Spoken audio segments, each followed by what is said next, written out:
Hi, how are you? How are you? Hi, Katrina. I'm having a wild hair day. Sometimes you just have to go with it. All right.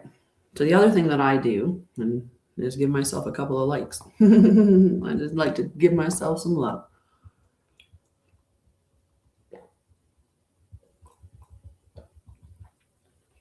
Good morning. Good morning. How's everybody doing?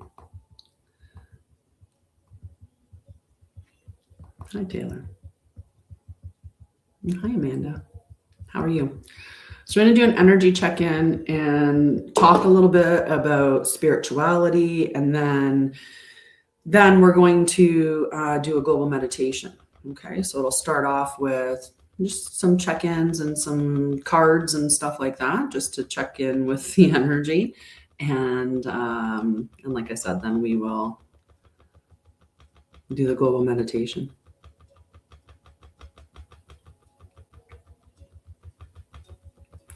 All righty. And there. Good enough. We got some likes on both of them. All right. Well, while people are getting ready to show up, I'm going to move my keyboard out of the way as I have some space for other things. And that's much too low. There, that's better. That's better. All righty. How are you? I'm going to set these here, actually. All right. I need a pen. Which one?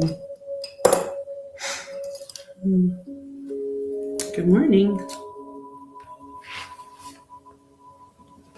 I don't know if that one's definitely not going to be a good enough pen. I need a pen. I think I have one in here. No, that one will probably work. Good morning. Good morning. How are you?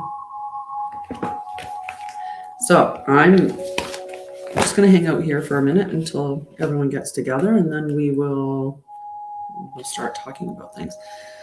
And knock that one completely over. All right.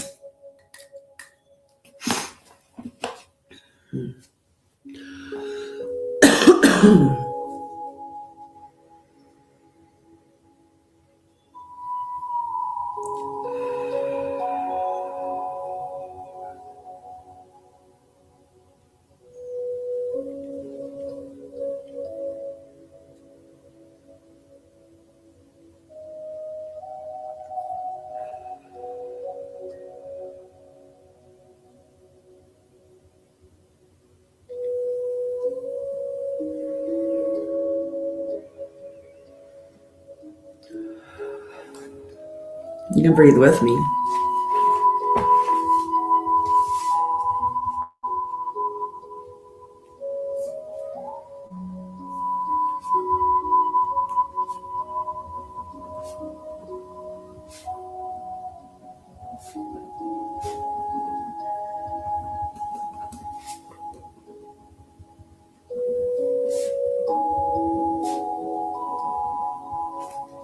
Hi. What I'm doing right now is I'm doing a channeled writing. So I started off, I did a couple of deep breaths. I connected into my center, and then I just asked for a message for the collective, and I write what comes out. And that's what I was doing right at this moment. And while I was waiting for people to show up, we're going to talk about spirituality, but from the embodied space of spirituality. I've had so many. I'm going to read the first chapter from the book that I'm writing, and that will give you a really big understanding of what I'm talking about. So I'll read that. I love me, and God loves me, right?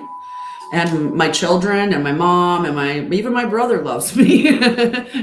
we may butt heads, but he still loves me. Lots of people loves me. But thank you. I'm sure that someone loves you as well. And I hope, if anything, that you love you, like more than anything, right? That's the most important thing. It doesn't matter what anyone out there thinks or feels about you. It matters what you think and feel about you. Because if I know who I am, right? If I know who I am and I love and accept myself, then nobody can do anything to me. It doesn't matter what anyone thinks of me. When they think of something, when they think something negative of me, it just bounces off, because I know who I am, because I love me, and because I'm confident and secure, right? The whole thing that we're doing in this world, in this life that we've done, is we come in here and we get all these traumas and all these circumstances that happen at ages when we don't have any control over it. So at ages where we actually become victimized. Then we become adults who believe that we're victims. So we allow ourselves to continue to be victimized until we realize, hey, wait a second, these patterns are showing up and I don't like that. And you start to go within and you start to look at yourself and you start to realize, hey, all of these things that happened, they made me wear a mask. They made me change all of these things so that I could fit in. But that's not who I really am. And the journey is the return to yourself, or the return to your center, which is what we're talking about today, is the return to center. Okay. So I'm going to read a little bit. I'm going to read that first chapter, like I said, from the book. I was going to channel a message, but I got part of it written down. But let's see, and I'll see why I want to write this book. Okay.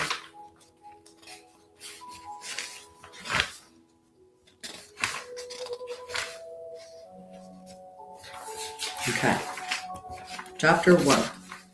I'll pull out the 4 pages, the front pages. And cheers, people. 10-10, guys. All right, chapter 1. This is from the book I'm writing called Embodied Spirituality. Hi, Carol. I'm just going to read that chapter I read to you yesterday to everybody. All right. Okay. The Great Chapter 1. This is embodied spirituality. I'm on TikTok as well. So if you're on the other channels, you'll see me on TikToks, and sometimes I'm interacting with the with the gifts that they're sending. So it might not make sense on the non-YouTube channel, the non-TikTok channels. It won't make sense on YouTube. Okay. So this is from the book Embodied Spirituality, which I'm not sure when I'll have it ready by, but it's a grounded path to intuition, presence, and spiritual connection. And chapter 1 is called The Great Forgetting: How We Became Disconnected from Ourselves. I do not believe most people are broken. In fact, one of the greatest tragedies of our time is how many genuine, good, caring, intelligent people have been convinced that there is something fundamentally wrong with them. They spend years trying to fix themselves, heal themselves, improve themselves, optimize themselves, and transcend themselves, all while carrying a quiet belief that who they are right now is somehow not enough. I understand this because I have walked that path myself. Like many people drawn to spirituality, healing, and personal growth, I spent years searching. I searched for understanding. I searched for truth. I searched for answers to questions that seemed larger than the physical world around me. I explored teachings, philosophies, practices, and traditions that promised greater awareness, deeper wisdom, and a more meaningful connection to life. Many of those explorations brought tremendous value into my life, yet over time, I began to notice something curious.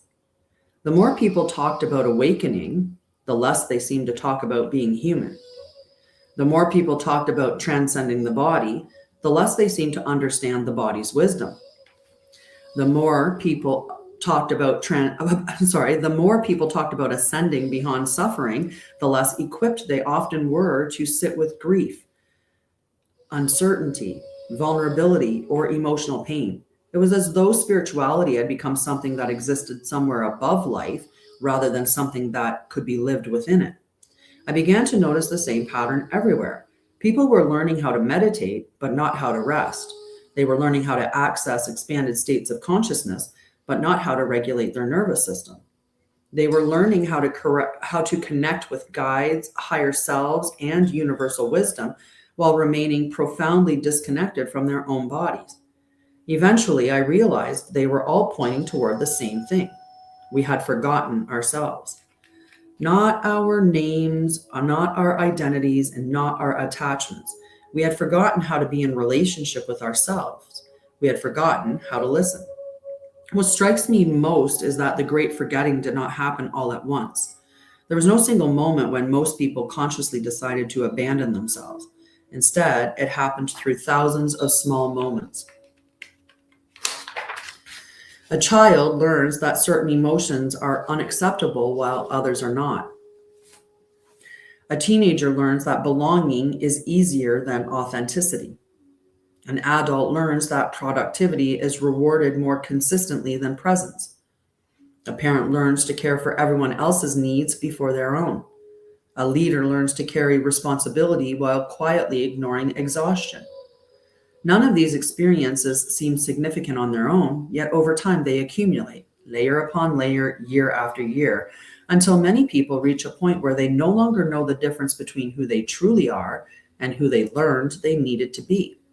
The roles became so familiar that they begin to feel like identity. The masks become so practiced that they begin to feel like truth. The adaptations became so normal that they become invisible. When everyone is disconnected, disconnection begins to look normal. When everyone is exhausted, exhaustion begins to look normal. When everyone is overwhelmed, overwhelm begins to look normal. I almost skipped one. Many people spend years attempting to solve this discomfort by changing the external circumstances of their lives.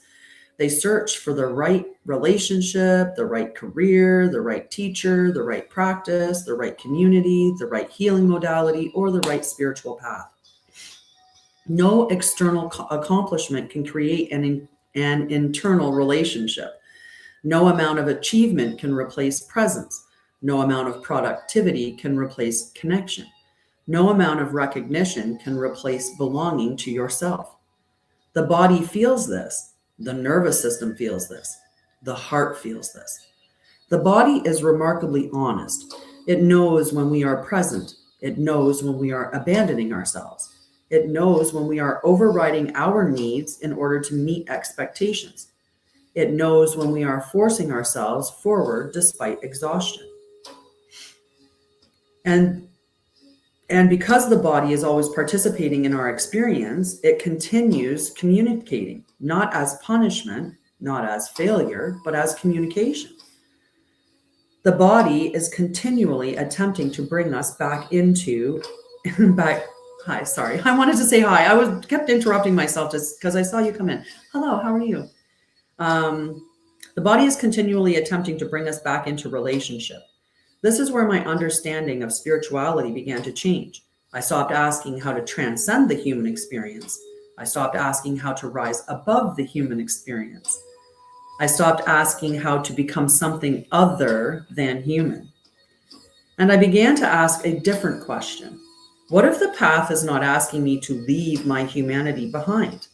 What if the path is asking me to fully inhabit it? What if spirituality is not about escaping the body? What if it is about listening to it? What if it is not about suppressing emotion? What if it is about developing the capacity to feel? That question changed everything, because spiritual beings having a human experience does not mean overriding the human experience. It means bringing awareness to it. As the first chapter of my book that I'm writing called Embodied Spirituality, it means marrying the spirit into the body. It means bringing heaven to earth through the way we live, breathe, listen, create, love, and care for ourselves and one another. Perhaps the great forgetting is not ultimately a story about loss. Perhaps it is a story about remembrance. A story about returning to the parts of ourselves we were taught to leave behind. A story about rebuilding trust with the body. A story about learning how to listen again. a story about coming home. Because what has been forgotten can be remembered, and every journey of embodiment begins with the same simple step: not becoming, remembering. And so all you're doing is remembering who you were before the layers of crap got put on top. Right? Because what you were always perfect. There was nothing ever wrong with you. I'm going to try to keep this in the right order so I don't mess up my book. Right? There was never anything wrong with you. Last night, okay, so I've talked about this before about how I can see the field of consciousness. I can see the ether element. I can see how everything is held together. I can see how I can see God, because that's what the ether element is. And that's why they took it from the pure, like they took it away, right? Why they told us there was only 4 elements and not 5, because that 5th element is the biggest element of them all.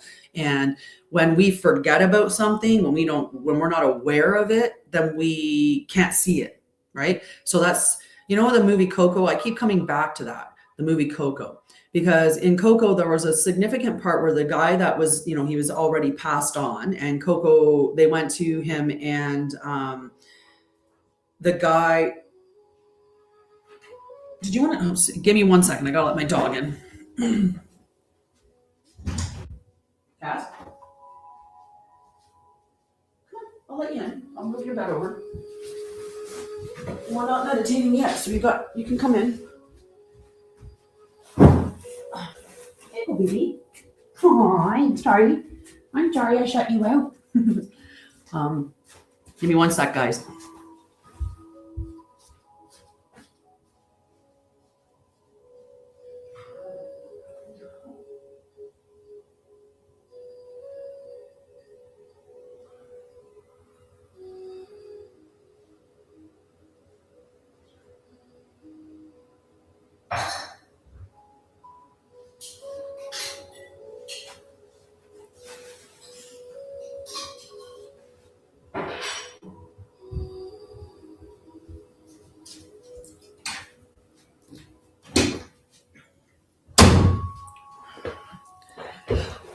Okay.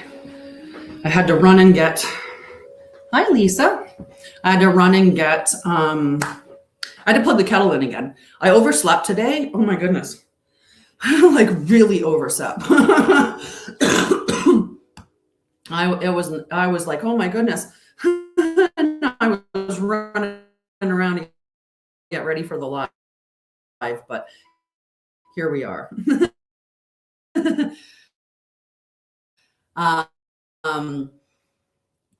So yes, to that, right? Then we've blocked ourselves. That good one.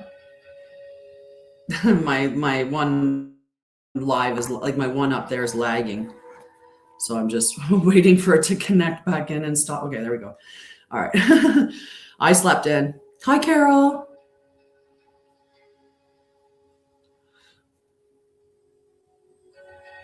How's your Saturday? Hi, Mums. Hi.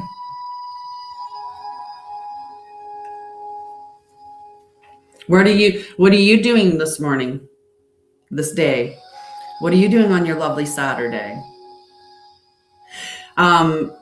Carol, she's my co-pilot in the Balanced Self Sanctuary group. Yeah. The weather here has, it's our yay spring in Alberta. It's been cloud and rain and cooler temperatures for sure. Been poopy.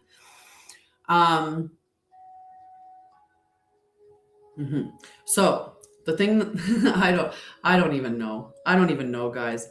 I just don't even know.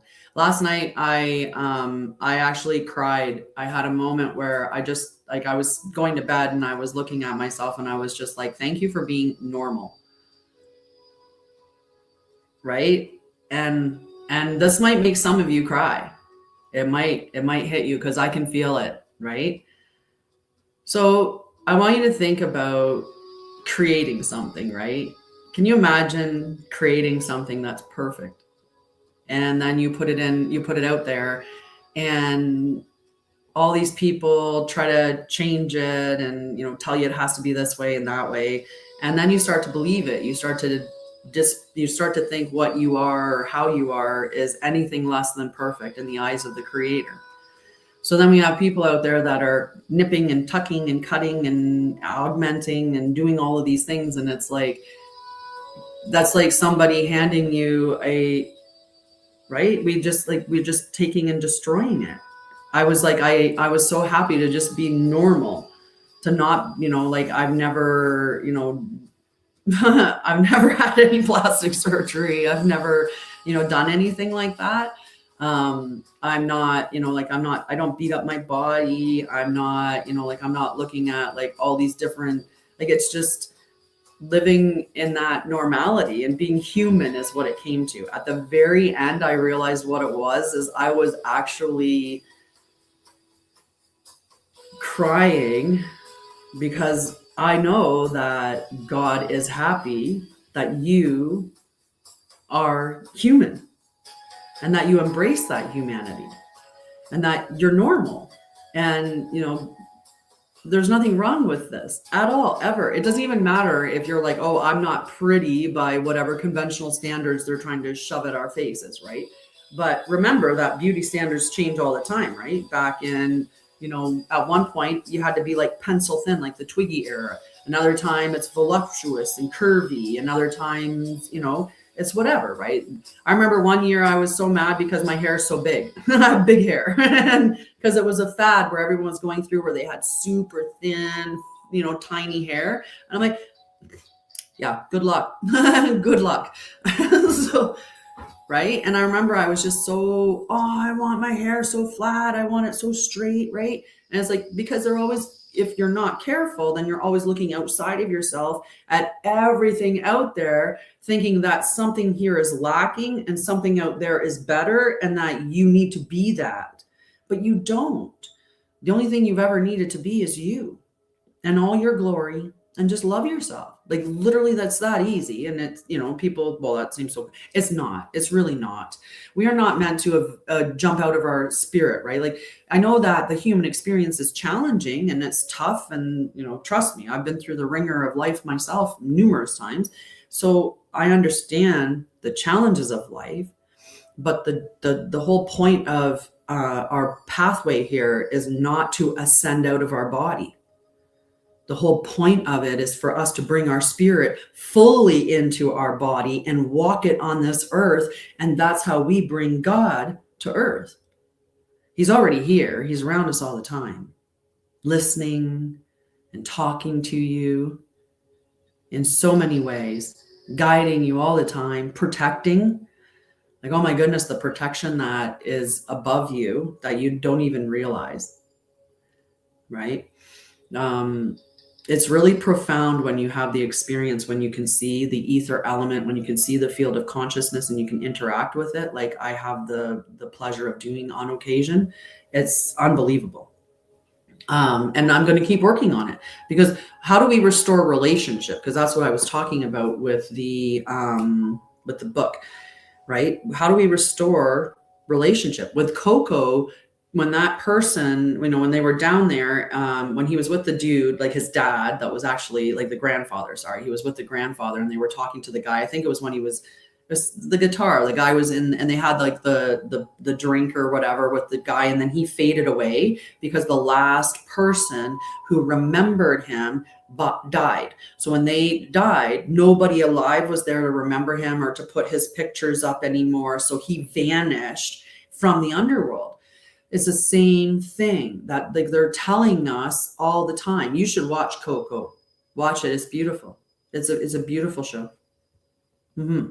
And then you'll understand. So when they go down into, you know, like the docks or whatever to meet the one guy, and the last person remembers him, he fades away permanently.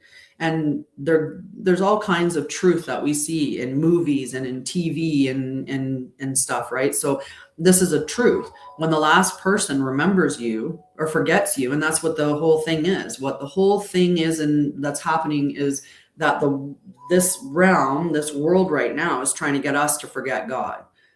Because when the last person remembers God, when the last person like forgets, then that doesn't exist, right? Then they can be the God. So it's important for all of us to remember. Does that make sense? And that sacred relationship is there for everybody all the time, which is why I keep talking about the 5 elements and how important it is to have a relationship with Mother Gaia, to have a relationship with the elements. So start talking to the elements, start working with the elements, have sacred relationship with your water. Every time I drink my water, I'm always thinking positive thoughts.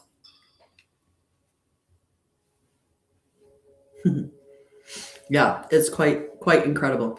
I need to go finish making that tea that I went to make because, like I said, I slept in. So that was my first tea, and I still feel like I'm like a little sleepy.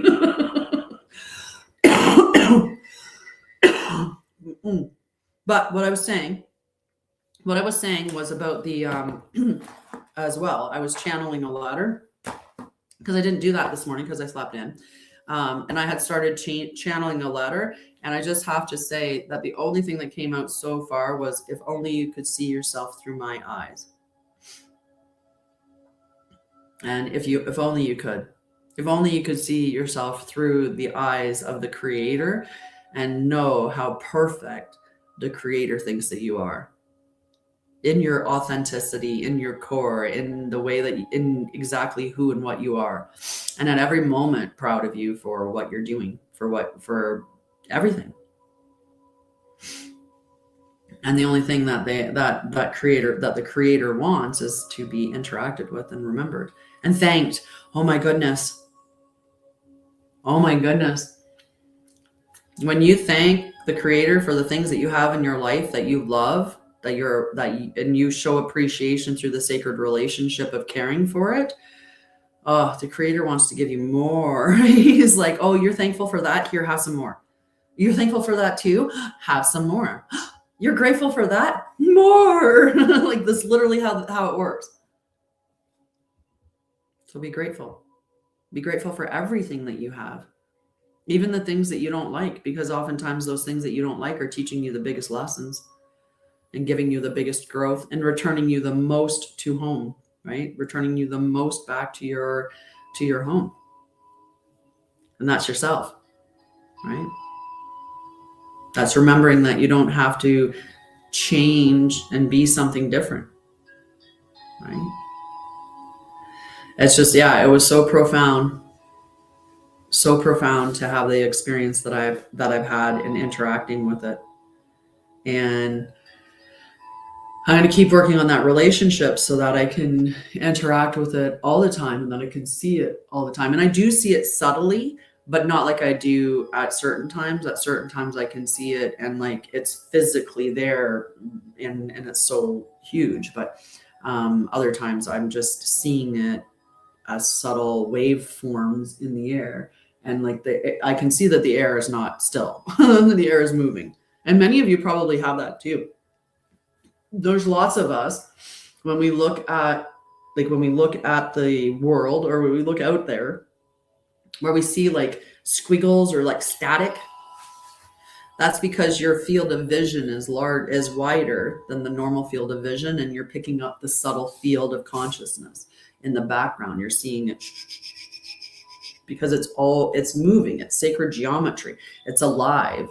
The field is alive. The field is alive, and it's interacting with you, whether you realize it or not.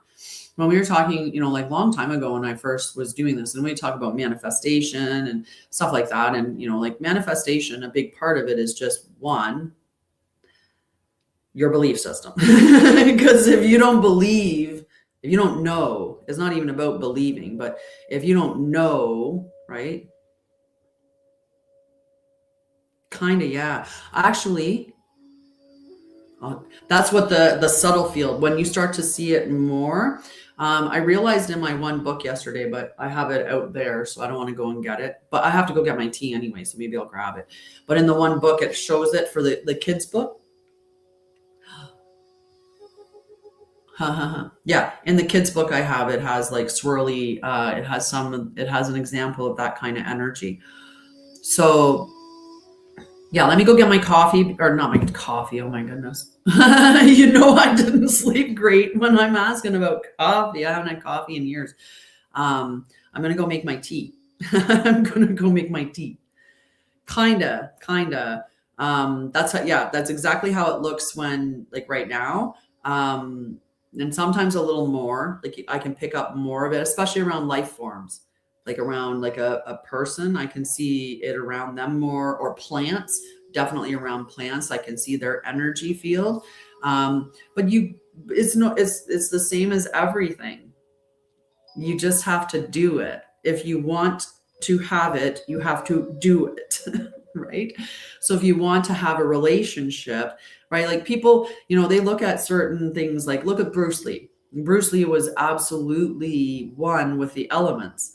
Bruce Lee had a wonderful relationship with the air element, with water, with, like, that man was so fluid, and the things that he could do, and the reason why he could, right? The reason why he could put his hand up and go boom and knock you flying is because he commanded the elements in relationship. And that's so because he did the work, right? And like people for a while there, it became like super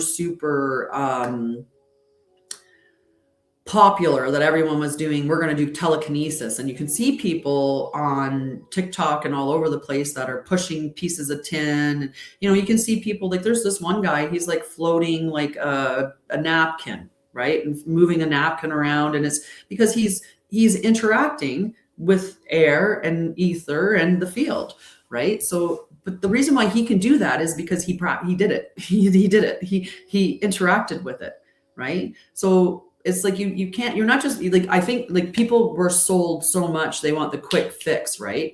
Nobody wants to do the actual practice, the actual work.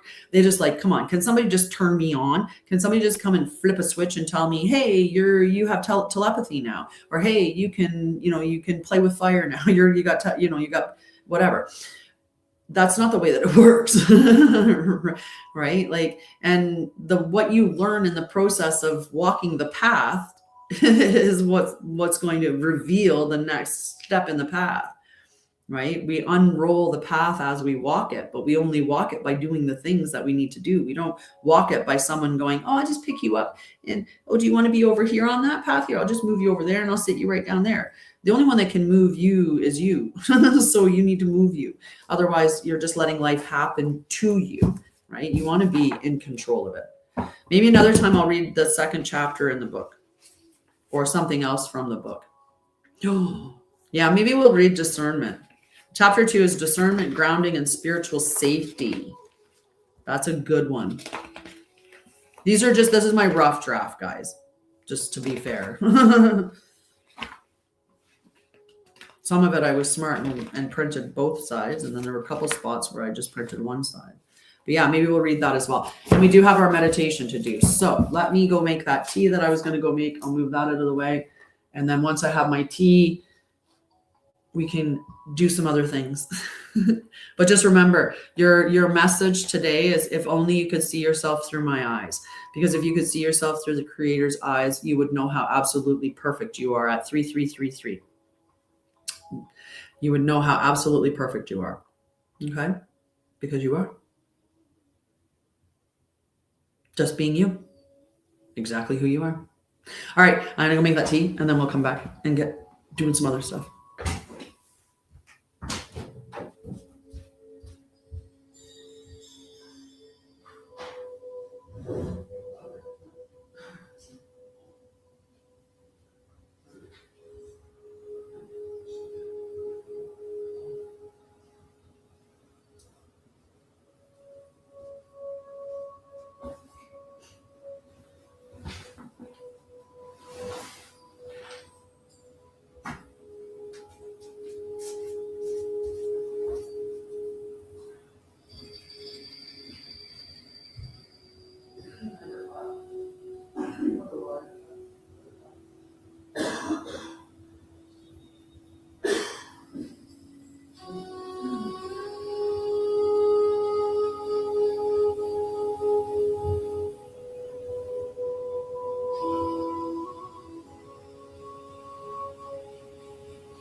All right. Water is in the cup. We'll have to leave in like 6 or how many minutes? Set a timer. Carol understands that. Set a timer. Set a timer for the tea. I gotta let it steep, and then I'll go get a little bit of milk in it, and we'll be good to go. All right. Spirituality. I was out there, and I was like, oh my goodness, I have so many. My brain is just. Carol's like, I know. You should hang out with her, see her brain in action. Just.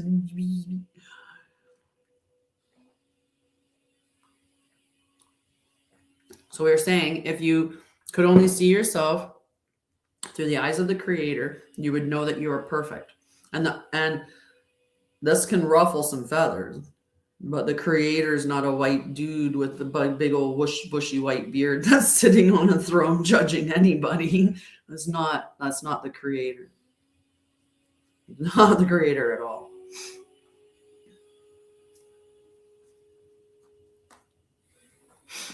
This will give you a big smile. Right for Carol. I thought about having you pop on and like sit in a box with me, like invite you as a guest. There we go. I can speak.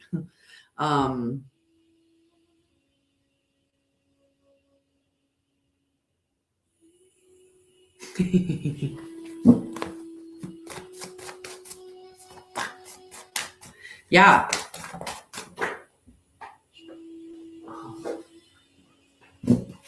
But only if you feel up for it, we can have a little. The only problem with doing that, you know what? We'll schedule that for a different time, because it'll have to be a time when we just set it up as one live. Like I'll go live on Anshara'El, and you can join me on it then. Because the problem is that I'm streaming on the other channel and Facebook and YouTube, 2 YouTube channels. So because I'm streaming on multiple channels, if I invite you onto this channel, they're the only ones that can see you. Other people would hear you, like if it picks it up, but they wouldn't see you. So that would be a little bit odd in the rest of the recordings. So we'll plan a day for that, and we'll hang out. So maybe tomorrow night, maybe, because it's my 6 o'clock live. So it'll only be 8 p.m. for you. Not a.m., 8 p.m. for you. So that might not be bad if you're up for it tomorrow night. And then that gives you time to prepare, and we're doing it.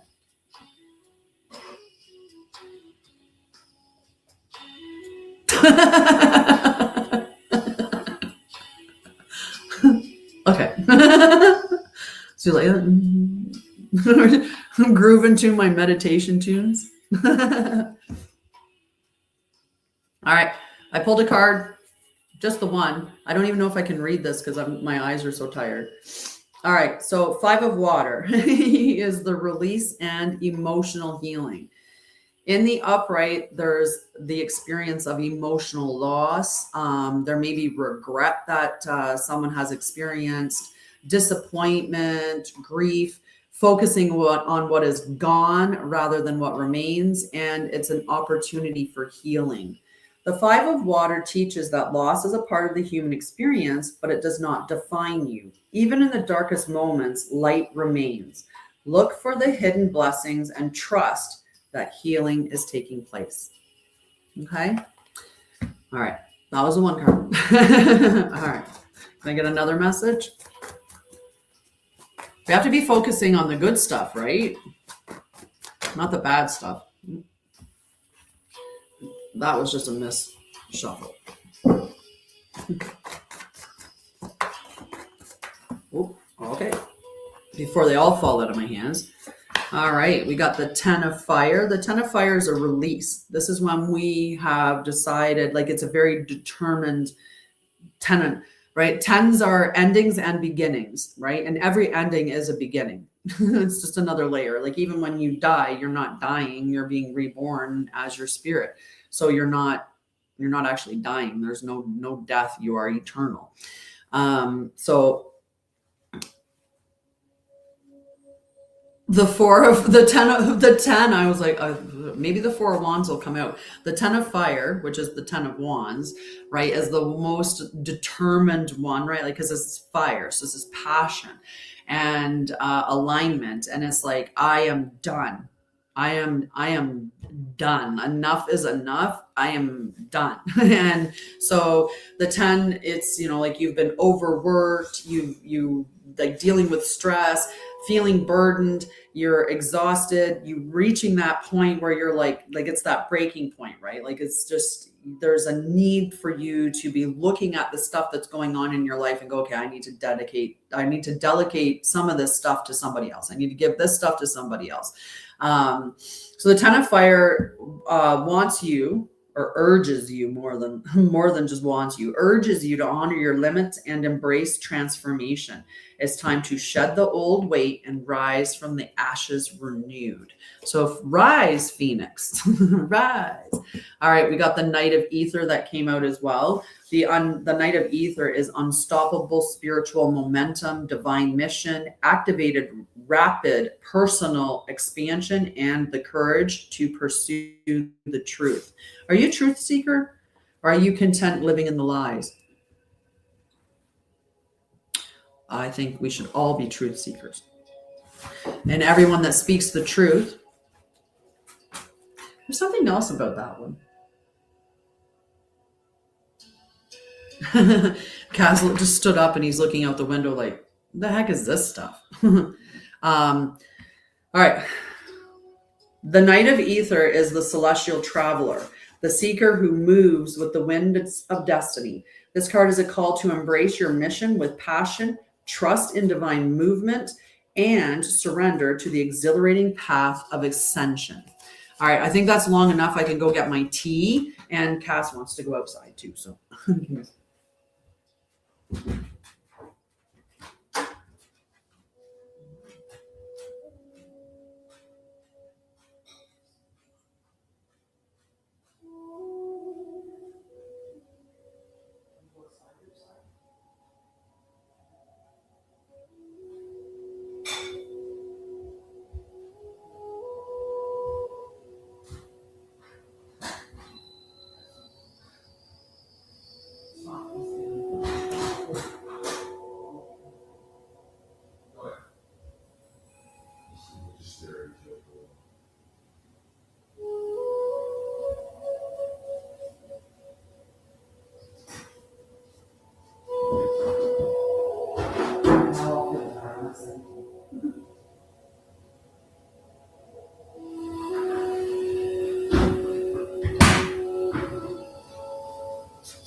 there, Cass is outside, and I have my tea. I have my tea.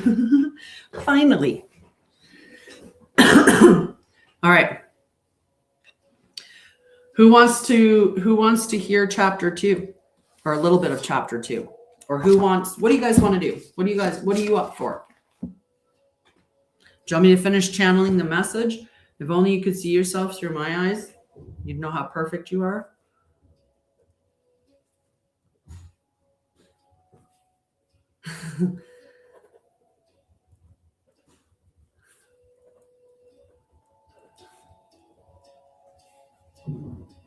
And the only thing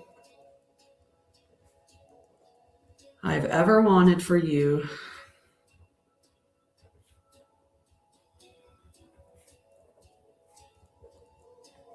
is for you to see yourself fully.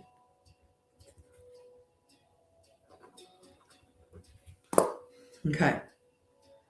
Wrote a little bit more of it down.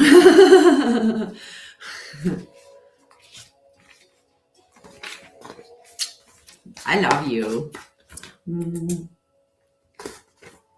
I can't wait to have like a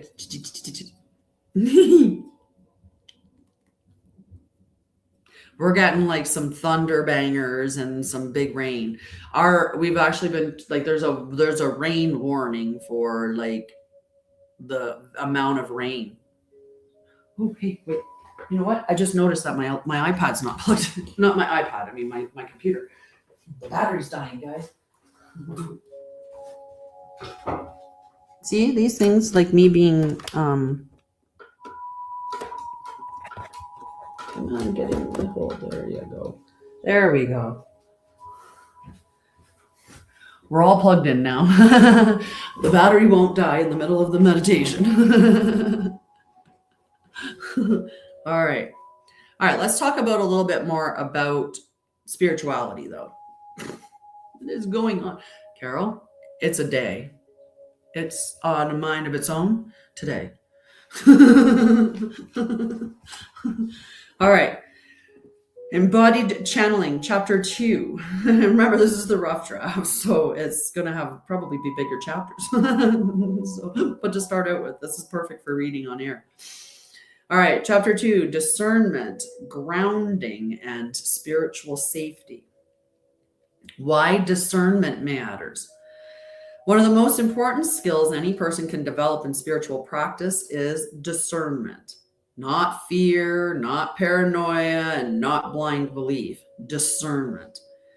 Discernment is the ability to observe clearly, to question thoughtfully, to remain open without becoming ungrounded, to explore experience without surrendering critical thinking, emotional awareness, or personal responsibility. Many people enter spirituality searching for healing, connection, purpose, understanding, or relief from pain. And there's nothing wrong with that. But vulnerability without grounding can sometimes lead people into emotional bypassing, dependency, fantasy-based identity, spiritual superiority, obsessive meaning-making, projection, loss of self-trust, nervous system dysregulation, and disconnection from reality. This is why grounding matters.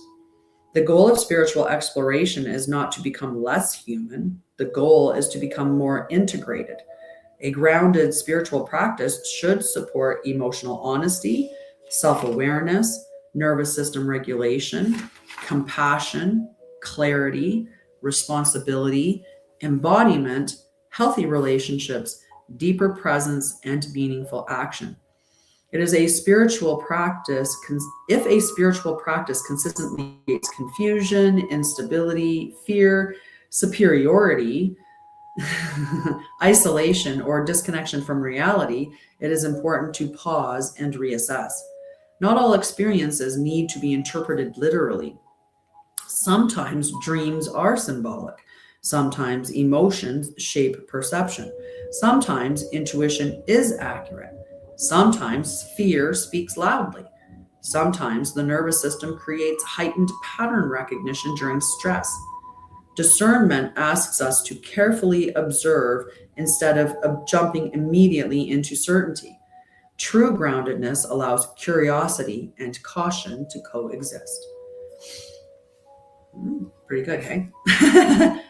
So the difference between embodiment and escape. Many people unknowingly use spirituality to avoid the discomfort of being human. This can look like avoiding difficult emotions through constant positivity. We've all seen that. We've all seen that. Love and light, love and light, love and light, right? No. Seeking spiritual highs instead of emotional healing. So those are people that are chasing like all the ceremonies or the big, like just go and have that thing and then come back. But the day to day, they're just, right? It's like Carol knows this one, the Christians, right? The Christians that don't actually go to church, don't actually read the Bible, they're not being very Christian, or unless they do, if they do, it's like, oh, hey, let's go. It's Christmas. Let's go to church. It's Christmas.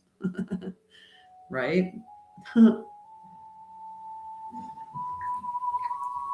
Right. It's important that we are actually embodying it day to day. It's not what you do in the one moments. It's who you are day after day after day.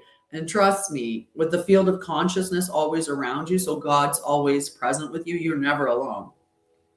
So God's always present with you, and in that field of consciousness. So that's what matters, is the consistency.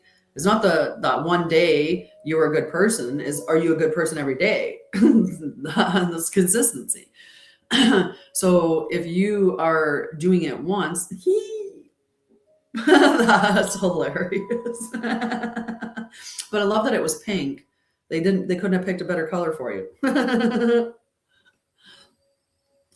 Okay, then you have obsessing over signs, synchronicities, and external validation. Again, we're not, this whole journey isn't a journey out to somebody else, right? The journey is within. It's back to that relationship with you and the intimate relationship that you have with God through the field of consciousness. That's why you don't have to go to church, because God's right here, like right now, right here, around all of us, everywhere.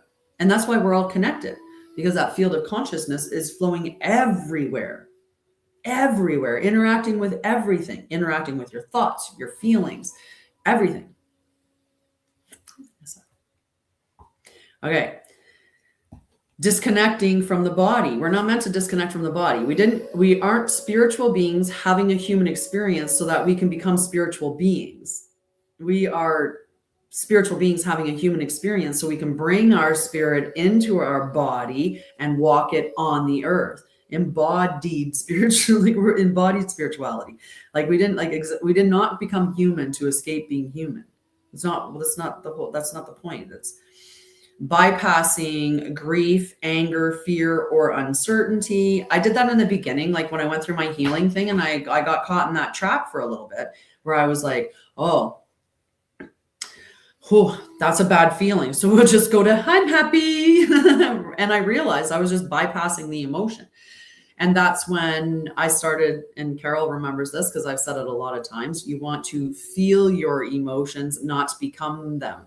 So, you want to process through them. And the whole thing that we needed to learn along the way was just the healthy way to express them, the healthy way to move through your emotions. Right. And so we learn all these little practices. Okay. There's journaling, there's meditation, there's, like breath work, huge for your nervous system, all of these things. Right. Yeah, that was, but we have to come back to ourselves. We have to come back to that. Like we can't bypass the emotions. We're meant to feel them. And we, in fact, did have a human experience so we could feel this variety of emotions, right?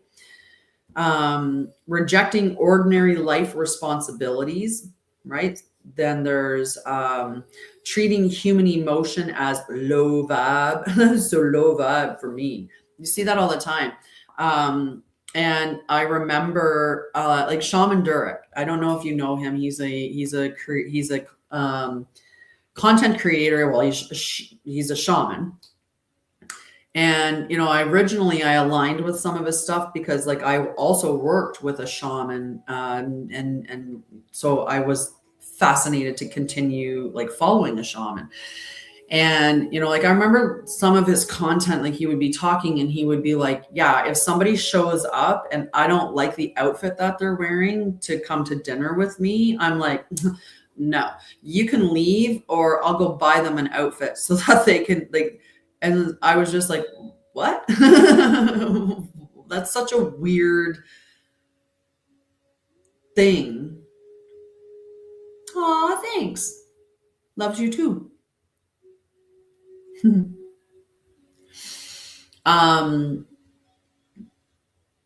lost my train of thought. Now I'm singing. I bet Carol could guess what song I'm singing.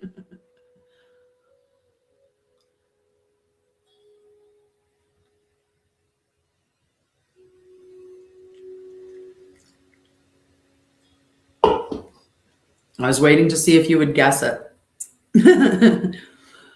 Believing awakening means becoming emotionally unaffected, right? And that's not the case. We're not becoming emotionally numb, right? We are not. That's not the goal, okay?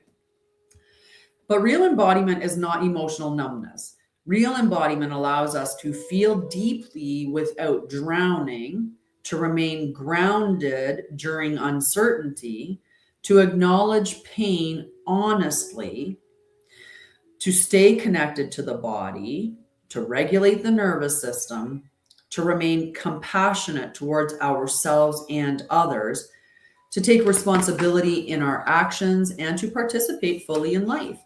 Why would you be born into Earth to then immediately try to figure out the fastest way to get back to your spirit? Right? Why would we do that?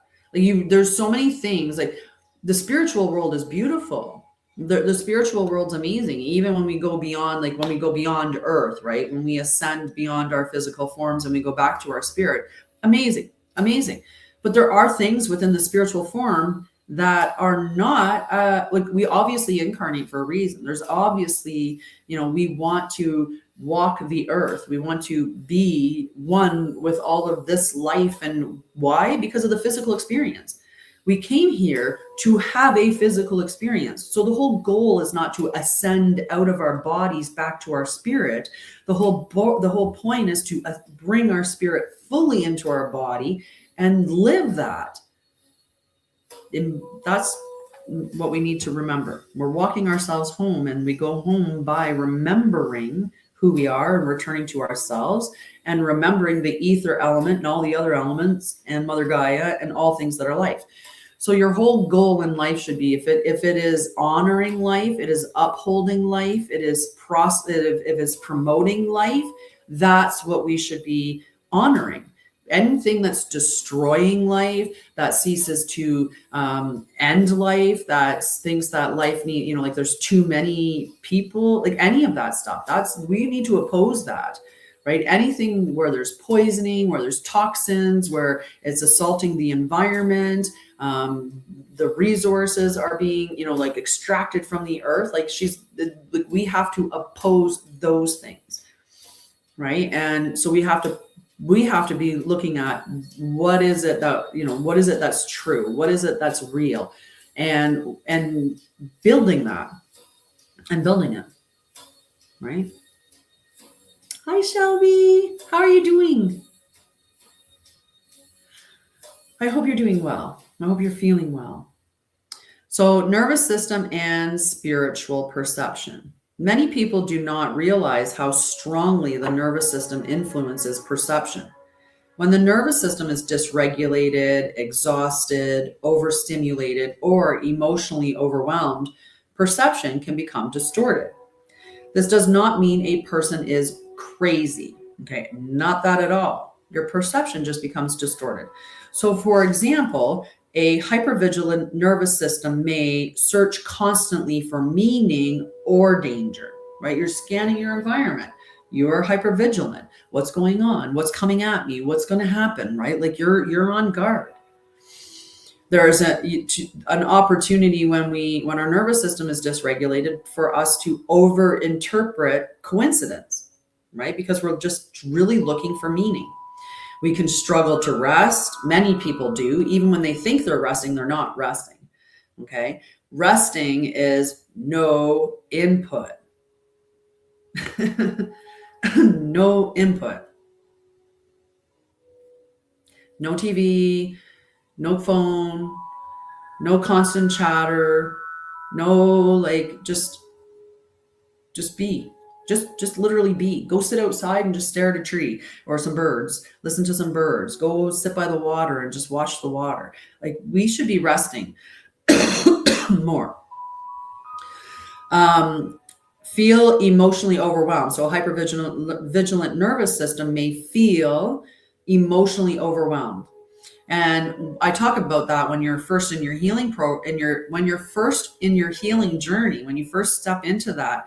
The reason why people hesitate so much is because they feel this big dam of emotions, because there's so many emotions that they have been storing and not releasing. So because of that feeling of emotional overwhelm, many people are like, oh my God, if I start this, like the whole dam's going to break and it's going to wash me away. It's going to be so much. That's not the truth. That's not the case. Okay. You're going to do it the way that we do everything, from one moment to the next, one step at a time, one breath to the next, one moment at a time. That's it, right? It's one to one to one to one. So it's not the whole thing. And you also don't have to walk into every single experience that you had and revisit it to heal it. You just have to go to the core of it and clear that. And I can help you with that. Become highly reactive. Yes, we've seen this where people's nervous systems are dysregulated and they become highly reactive. And this is where I talk about your nervous system elevator, right? So the stressors in your life and your traumas and your belief systems, it's all going to raise your internal stress elevator, right? So where you're sitting with your nervous system at any given moment is the nervous system elevator in your body. You want to have your nervous system elevator at the ground floor. That's rest and digest. That's your immune system functioning. That's your present in the moment. You have a large capacity to handle whatever is coming at you.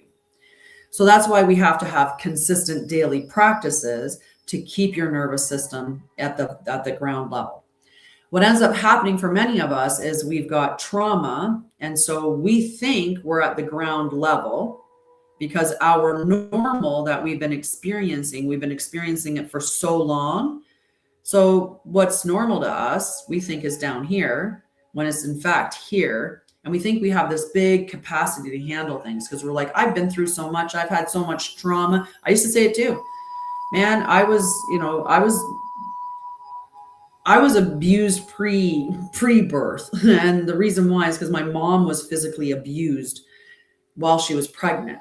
So as someone that's experiencing physical trauma, like is experiencing that then in the gestation, and that's, it affects the baby because it means that the whole time that I'm in my mom's belly, my mom is getting stress hormones and, like her body is like big levels of cortisol. And that's why we carry the stuff from our parents. Because when your mom is being carried in her mom, her eggs are forming. So your grandmother, if she's an abused woman while your mom is being carried, your mom's eggs are being formed in a high stress environment with all of those. So then your mom, so you're carrying your grandmother's, and then your mom, whatever she experiences through her gestation, and then you're born with your eggs, giving it to your children. So this is how we generationally transfer trauma, not just how we experience it in the lived experience. Because your eggs are being formed in a high stress environment. So the eggs are affected. And that's when we get things like functional neurological disorder.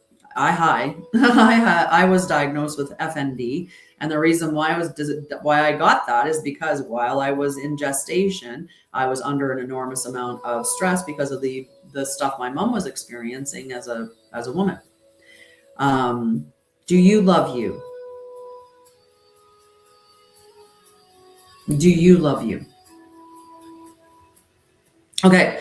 So we transition that trauma all the way through those layers, right? We go through from our grandmother to our mother to our, right, the transition of that. So that's how we keep that trauma alive.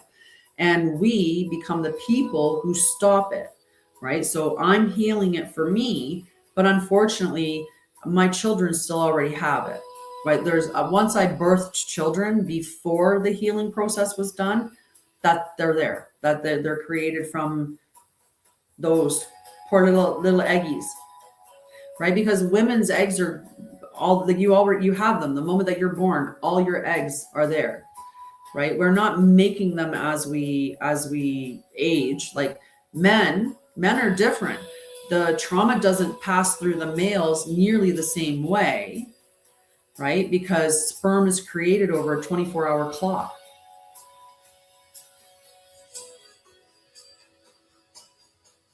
You can.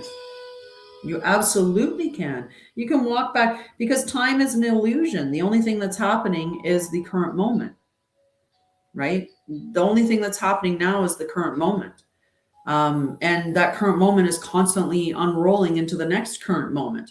So everything that has occurred is stored through the field, and it's stored as memory for us to go back and grab the things that we believe we've already experienced. And it contains imagination for what's to come, because it hasn't happened yet, but it's in the unfolding, it is. So when you can sit in this moment and go into your past, you can do that with your children too. I've done it with mine. I'll go in and I'll sit with them in moments when I know I could have done better, and I will be better in those moments. So no different than when I would go into my own traumas and say, what did I need at that moment that I wasn't being given? Oh, I needed an adult to come in and go, you don't touch her. And then offer that protection and that love and that, and allow those emotions to move through. Now I do that, but on the other end, you can do it going in with your children and going, yeah, in that moment, that was a pretty tough moment. Or that's a moment when I should have been tougher. I was codependent, right? So that's a moment when I should have been like, yeah, that's not something that you need to bear. That's not the weight that you need to carry. I don't need to share that information with you. And in sharing that information with you is just going to make you feel like you're responsible for something at an age you shouldn't be responsible for things, right? So you go back in and you have those moments and you have those conversations and you have those talks, and you change those things, right? You change them, you affect it in the present. Hi, Steve.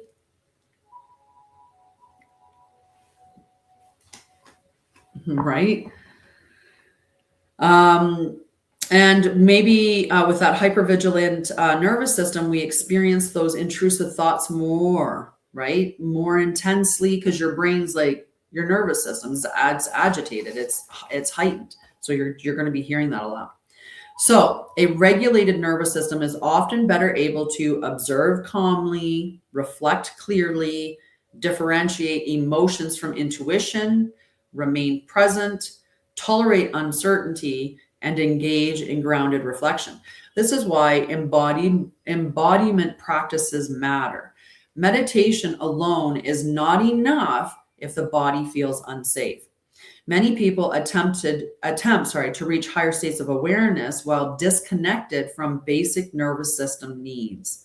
Sometimes the most spiritual thing a person can do is rest, hydrate, breathe deeply, slow down, eat consistently, step outside, reconnect to the body, seek support, and simplify stimulation. Grounded spirituality includes caring for the human system. Right? Do you agree? So I have a reflection question for you, because this book will have reflection questions in it.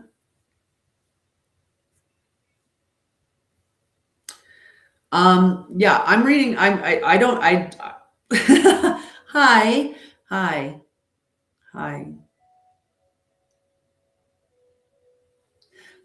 I'm reading and talking about spirituality.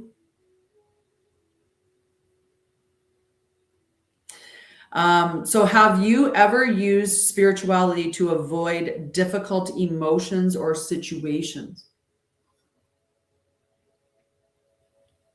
11, guys.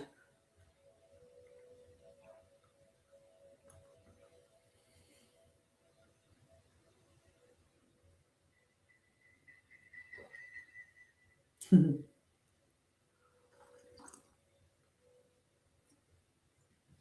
my God, that tea is so good. So good. All right, I have another question, since you guys didn't want to answer that question. What helps me feel genuinely grounded and connected to my body? What makes you feel genuinely grounded and connected to your body?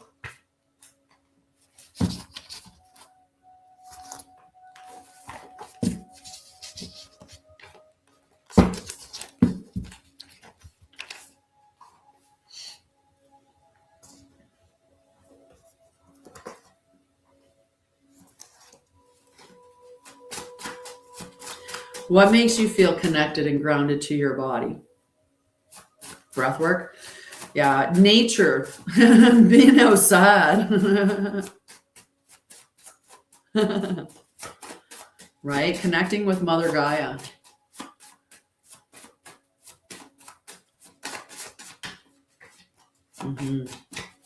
Yeah, it's absolutely beautiful. All right.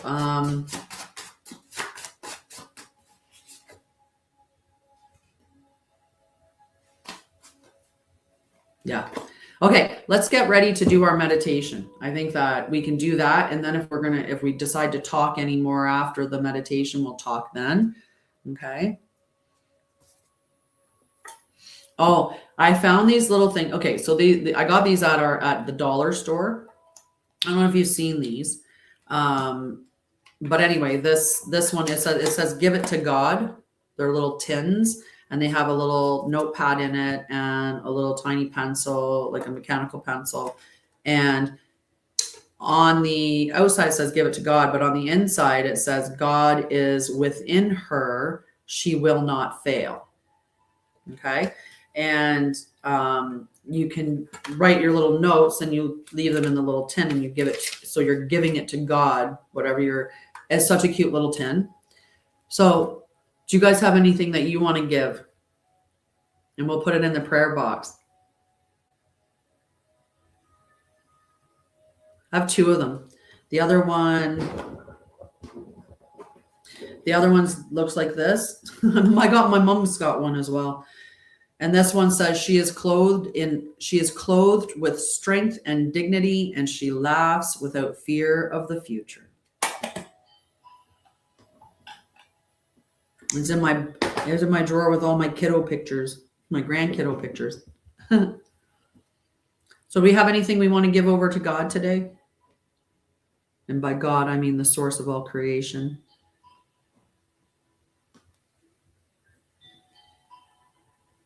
Anybody got any concerns or worries or any things that you want to ask?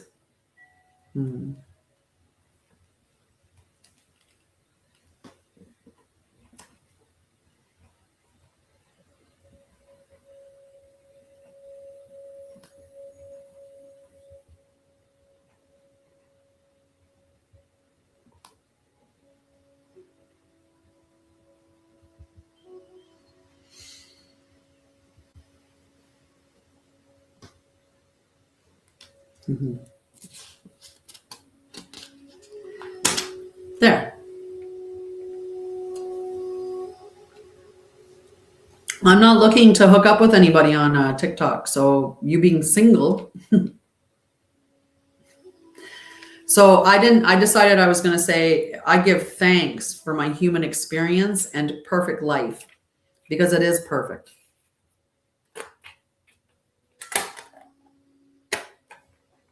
It's perfect. And I think that's the best thing that we can give right now is thanks. Because trust me, the field wants you to be thankful and to be appreciative of what you have. And when you're thankful, like honestly thankful for and appreciative of the things you have, you will receive more. Absolutely. All right. So let me get my stuff together for the meditation. I got to put my pencil back in the tin or I'll forget it. And then we're going to do a global meditation for unity, peace, love, truth, and moving to our highest harmonic timeline for all. Okay.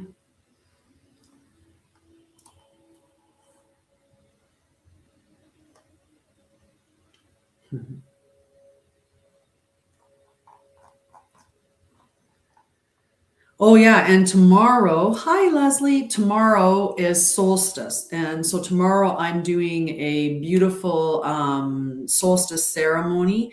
And I was talking about this earlier and really, really asking everyone else to join in it as well. What I plan to do, is have a sacred land marriage. And it's literally marrying Mother Gaia, the elements and the directions. So I've dug a circle in the ground and then correctly with the directions created the northwest, the north and south and the east and west lines across the circle. And the last few days I've been collecting stuff and putting it in like around the circle, and like I've been gifting flowers and other herbs and stuff like that.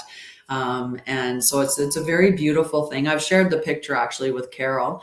It's a beautiful little thing. And so I'm going to do this sacred ceremony and I'll record it. I can't do it live over where I chose to have it because I don't get good enough reception over there. So I'm going to record it and then I'll share it. And the night on the Sunday night when I do my live, I will take you guys through that same ceremony, even if you haven't done like what I did with the ground, or like do the little circle or anything. And this is an old Irish tradition. And the whole thing was that the individual who was running the town, right, whoever was the leader, they had to, in a sacred ceremony, marry the earth every year and the elements and stuff, because it was important that they were in sacred relationship with all life. And if they stopped being in sacred relationship with all life, then they were no longer the leader of the community.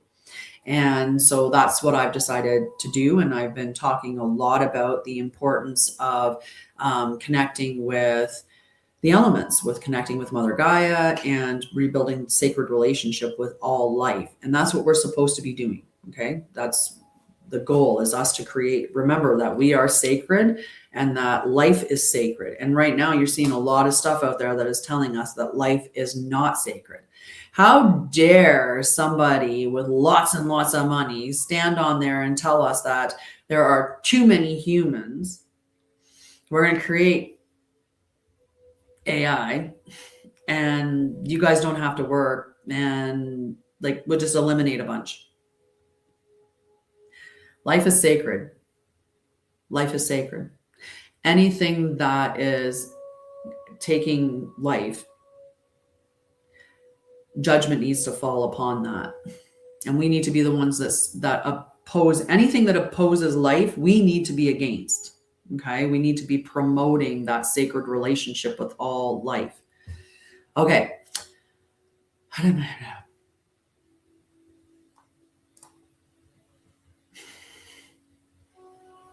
Tea. Got to get myself in that.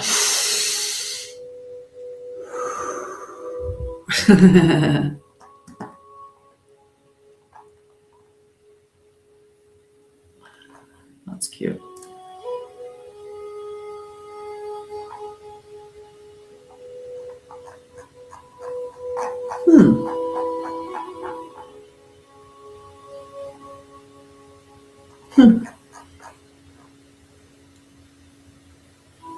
Yeah.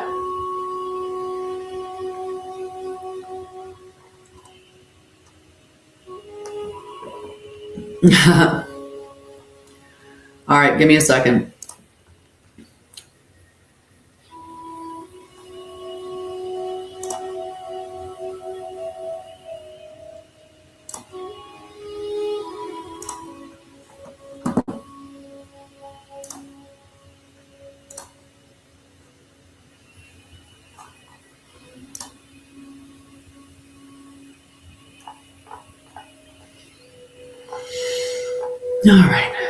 All righty.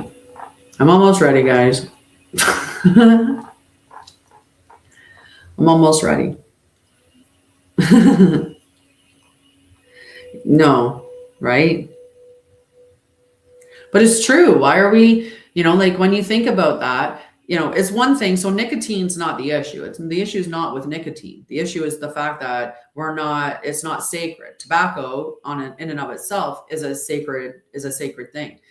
But we're not, the unfortunate part is that with everything else that's put in it. So when we know that something is shortening our lives and we keep doing it, what do you think that's signaling to Creator?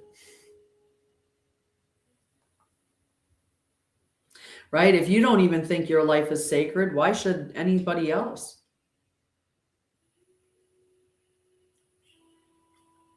It all begins, there's so many ways that it begins. Be sacred with your breath, Have a sacred relationship with the air element. Have a sacred relationship with your speech, right? That's still the air element. So that's how you have sacred relationship with air, right? There's like, when you think about the way that air is, it's your breath. You want to be less stressed, spend more time with the air element in sacred relationship. Deepen your breath, lengthen the exhale. If you want to be in sacred relationship with the earth, look at what you're putting in your mouth. What are you eating? What are you feeding yourself? Is it natural? Did it come from the earth, or is it something that never even saw the light of day and was created in a box, in a factory, and put in another box and shipped across the country, sitting on a shelf, never going bad? Is that what you're like? Are you alive?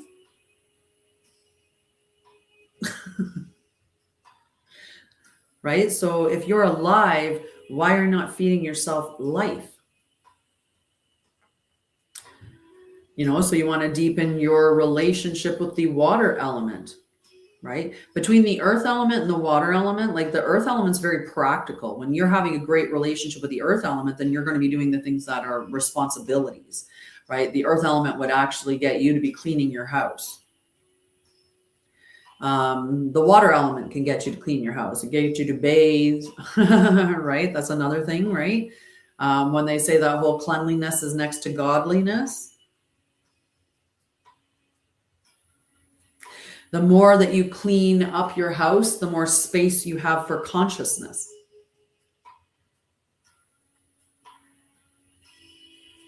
The more space you have in your place, the more space you have for God.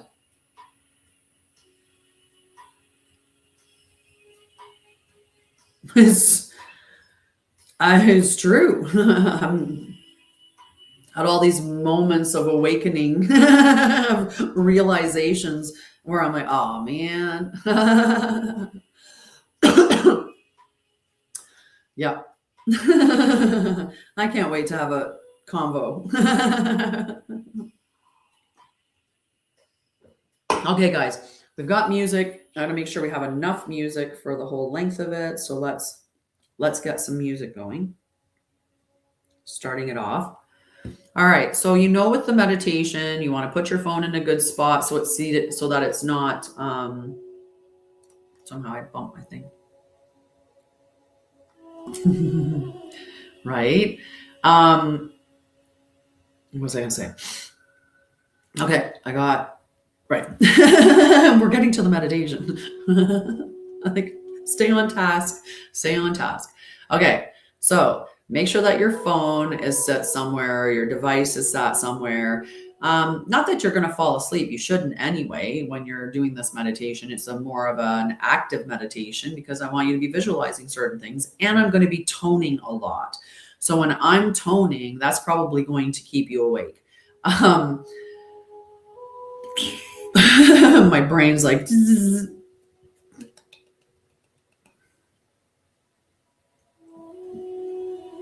Okay, put your phone somewhere safe. Put yourself somewhere safe. And not, again, because you're going to fall asleep. But sometimes I've been meditating and I'll be like, and you kind of jerk or whatever, right? Or you know, like, or you lose the tone, right? Because you get right into it. So you kind of, you get a little lazy, a little lazy with your muscle tone. So I just don't want you to fall over or hurt yourself. And I talk about this every time. Before we do the meditation, always make sure that you're in a safe space and that you can do the meditation. 1, 2, 3, 4, 5 on the time there. All right. The next thing that we're going to do is we are going to close our eyes. We're going to connect inward with this meditation. And let me know too, I want to turn this up a little bit. I feel like it needs to be a little bit louder.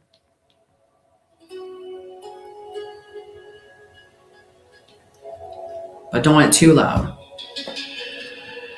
All right. Does that feel like a good space?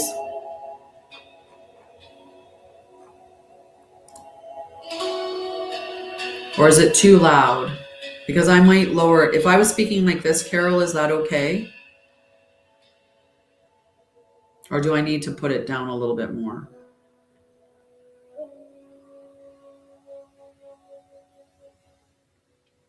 How's that? Is that better?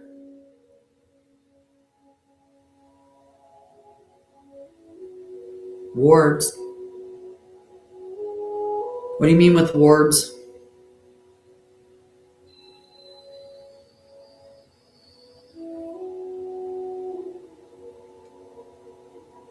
I don't know what you mean. I don't know what you mean, Leslie. We're doing a meditation for unity, peace, love, truth. And I'm using sacred geometry and cymatics. So I don't know what you mean by wards. THC coffee. TH coffee.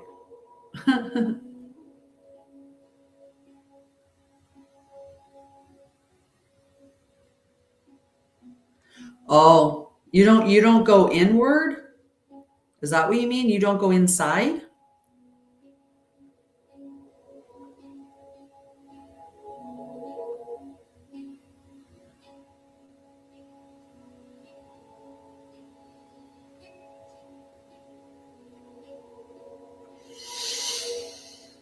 Okay. Anyway, I'm going to get started with the meditation because I've delayed it long enough and I'd like to be done this live at maximum 2 hours. So we're going to just reclaim it. Leslie, no one can take that from you. Nobody can take that from you.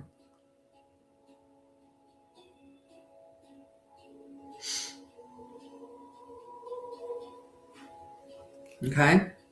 Alrighty. So we're going to get started. And like I said, the first thing that I want you to do is to close your eyes and get ready.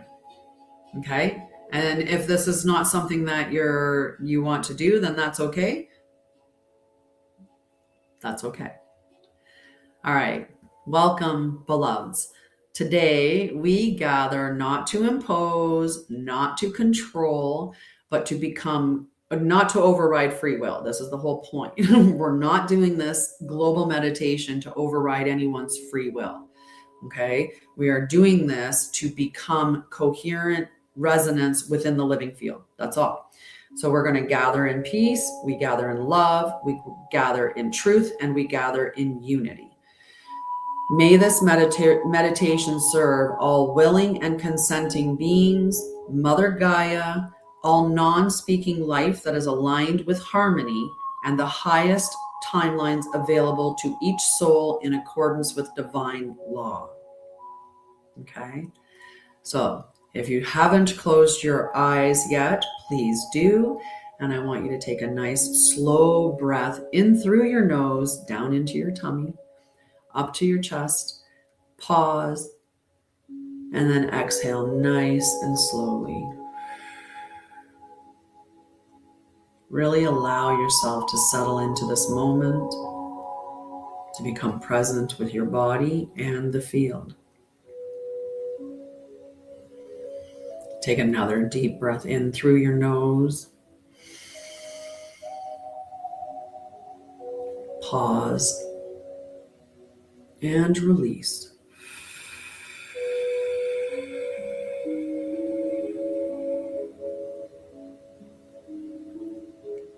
With each breath, allow yourself to sink deeper into the space that comes up, allowing you to firmly connect with the present moment, your body, with your clarity.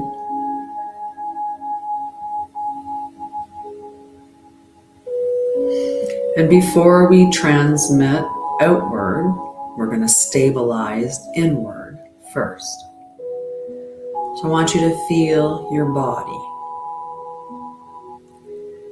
Place your awareness on your feet, touching the ground or wherever they are. Bring your awareness to your seat. Feel it connecting to whatever surface you're seated on. Bring your awareness to your heart space.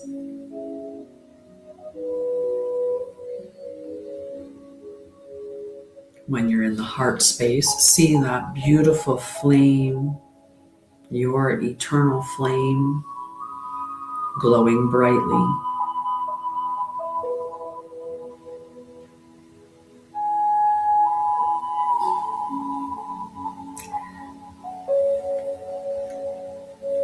Feel the earth beneath you. Feel the field of consciousness around you.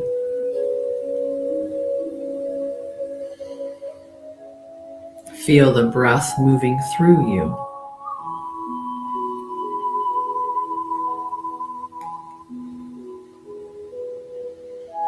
Relax your jaw.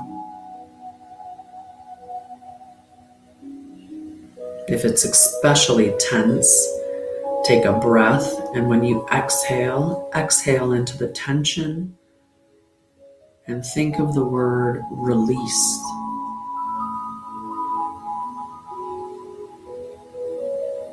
Next, move to your shoulders. Release the tension from your shoulders. Lower them from your ears. Maybe move your neck a little, side to side. And once again, if you have a lot of tension in your shoulders, take a nice breath in, and when you exhale, exhale into the shoulders with the word release.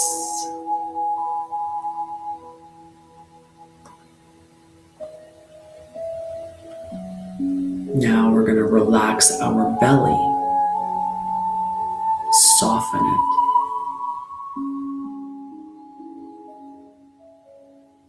And if you're feeling any tension in your tummy, another breath in.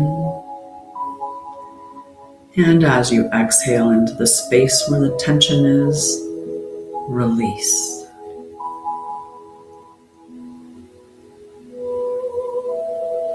There is nothing to force yourself to be.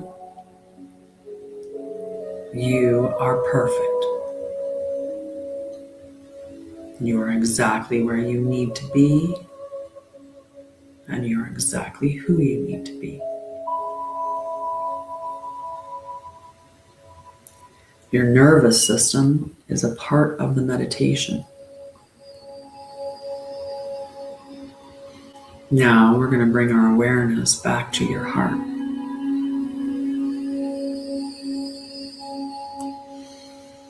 With your awareness in your heart space, I want you to visualize a luminous point of stillness in the center.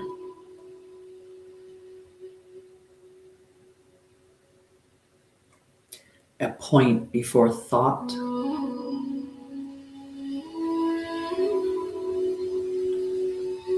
before fear, before separation.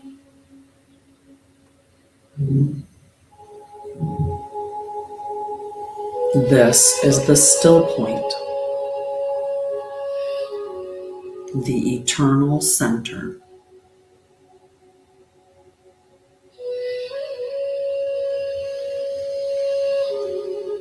I'm going to begin toning now.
Allow the tone to move through your body like a wave of peace.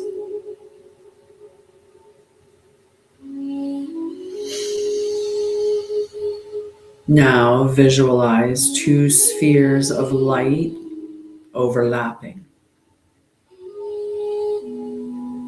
One above, one below. Spirit and matter, heaven and earth, self and source.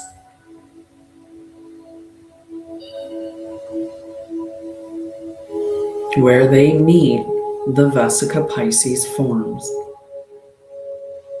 The almond shape, the intersection of the two circles.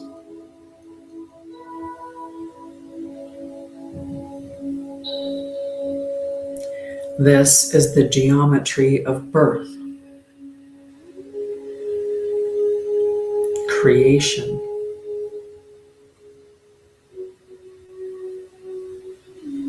union, coherence.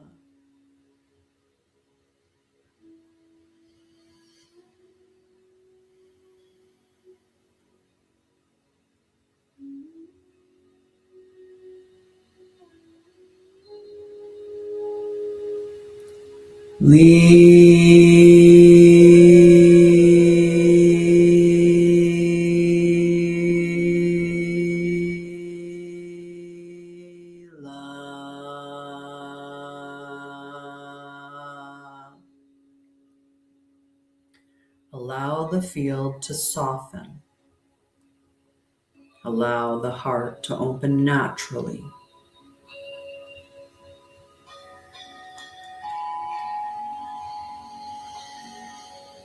Now the vesica begins expanding outward, forming the flower of origin. Living geometry.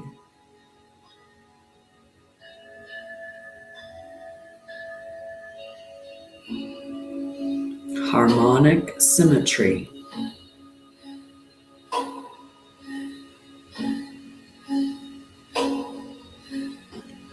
The architecture of interconnected life.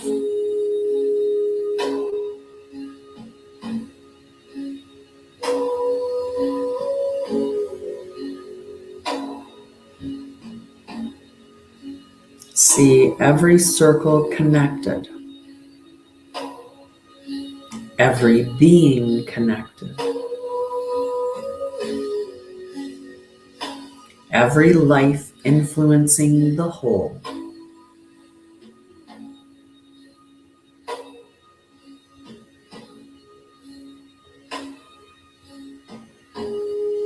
Now we send harmony through the emotional waters of humanity and Gaia.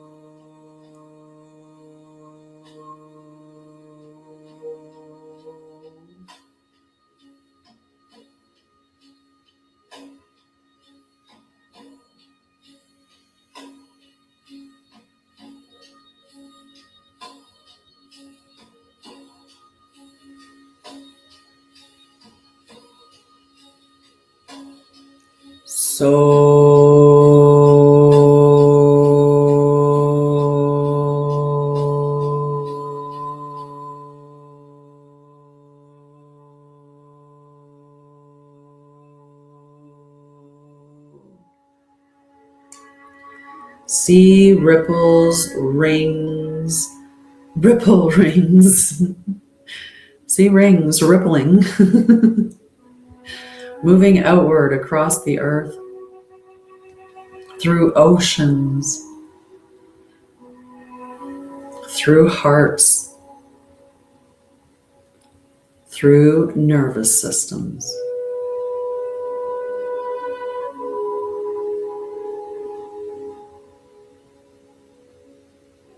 No force, no control, only harmonic invitation.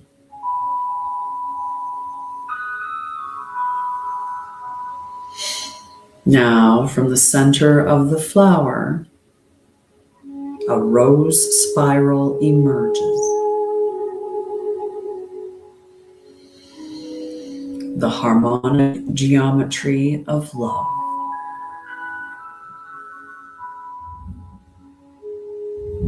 Not attachment, not possession, not emotional control, but coherent love, stable love,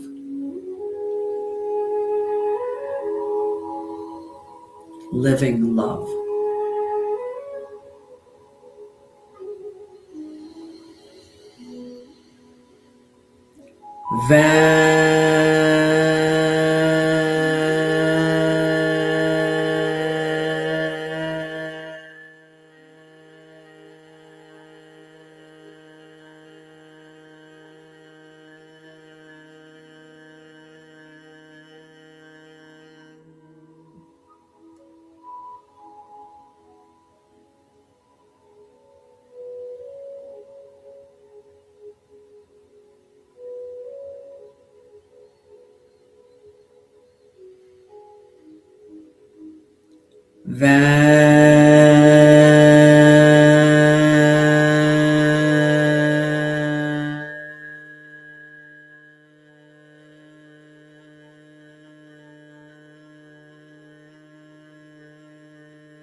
May all willing hearts remember coherence.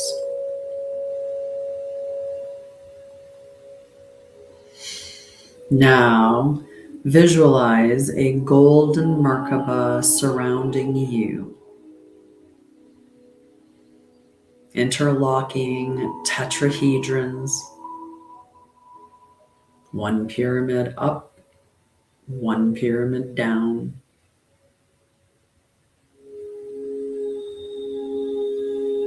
Spinning in perfect harmony.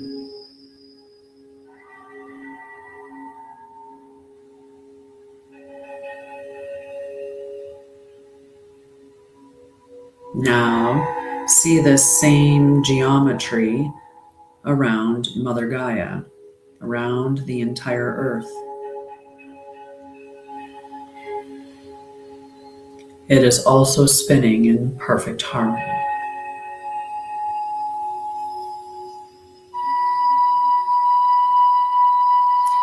The planetary light body stabilizes, as does yours.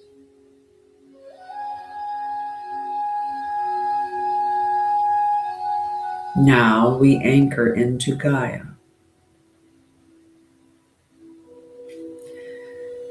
Visualize golden crystalline lines entering the earth. Feel your energy roots descending into the earth, into crystal,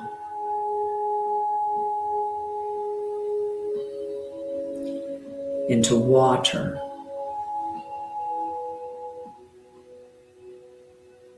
into stone,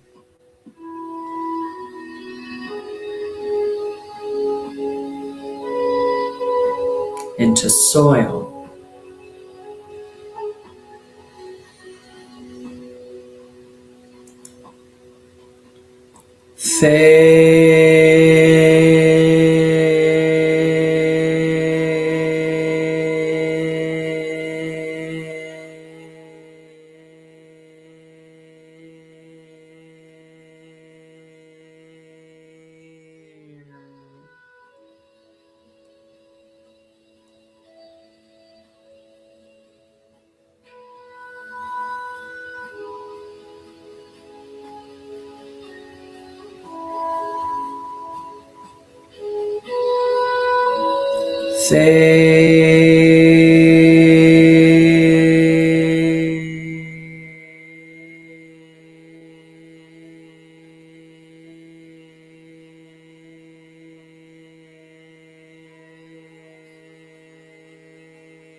May Gaia stabilize into her highest harmonic expression. Now, above the earth, see a canopy of stars. Ancient suns, living consciousness,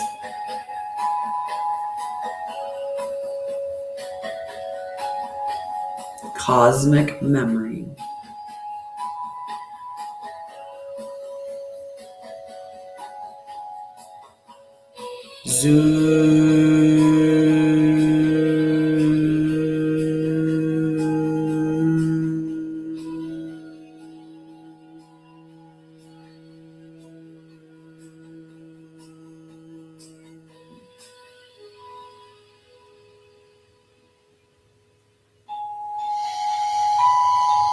I'm going to go through all of the tones one at a time.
Feel the field settling. Feel peace without force. Love without attachment. Unity without assimilation. And truth without fear.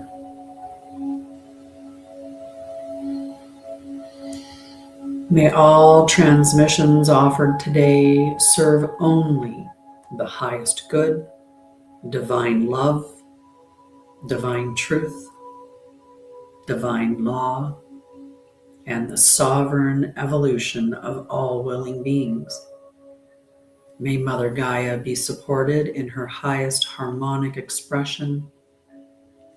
May all life move toward greater coherence, peace, and remembrance according to its own sacred path. And so it is. Take a breath. Hold at the top. Release.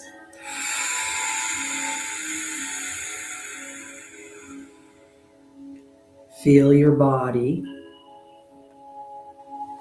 Feel your feet. Feel your seat. Feel your heart. Feel the earth. Take another breath. Release. And when you're ready, gently return. Hi. Welcome back. How was that? Hi, Char. How are you, Char? And hi.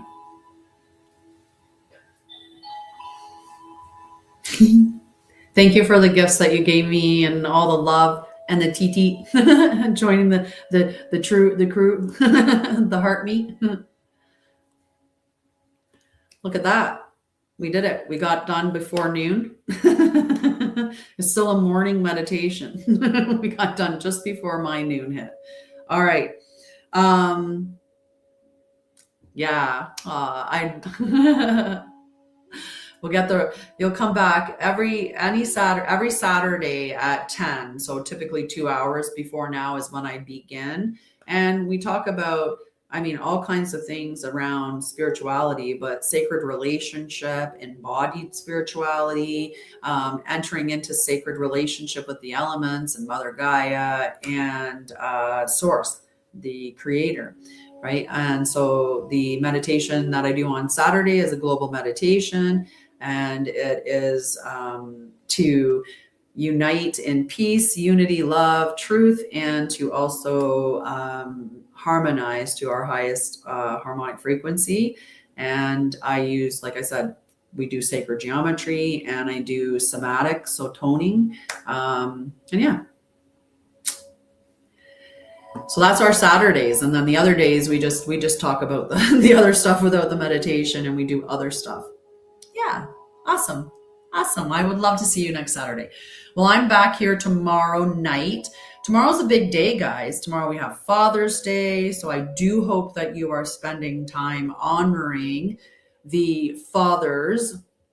Tomorrow is also solstice. It's summer solstice. So it is the longest day of the year. Is when we officially move into summer in the northern hemisphere, although in the south we were heading into the lovely winter season. So in the south, they would be experiencing their longest night of the year, where we get most of the daylight here. So I will be doing that ceremony, the sacred ceremony. Like I said, I will be, I'm doing a sacred marrying Mother Gaia, the elements and directions, as a part of this sacred relationship that I'm building with life. So I'll be doing that tomorrow. I will record it, earlier, and then I will walk you guys through the same ceremony, but I'm going to do my own personal ceremony and record it. I can't show you guys it at the time that I'm doing it because it's not in an area that I get really great reception, and unfortunately my Wi-Fi doesn't go that far, so we're kind of mess with that. Hi Rejoice, how are you? So yeah, I love you. Have a wonderful, wonderful day. I will see you guys all back here tomorrow night at 6 p.m. Thank you so much for joining me. And if you're looking for anything regarding healing or awakening, go check out Anshara'El. I also have readings available there in astrology and tarot. There we go. All right. I'll see you guys later. Mwah. Have a wonderful day. Love you. You're welcome, Char. Thank you.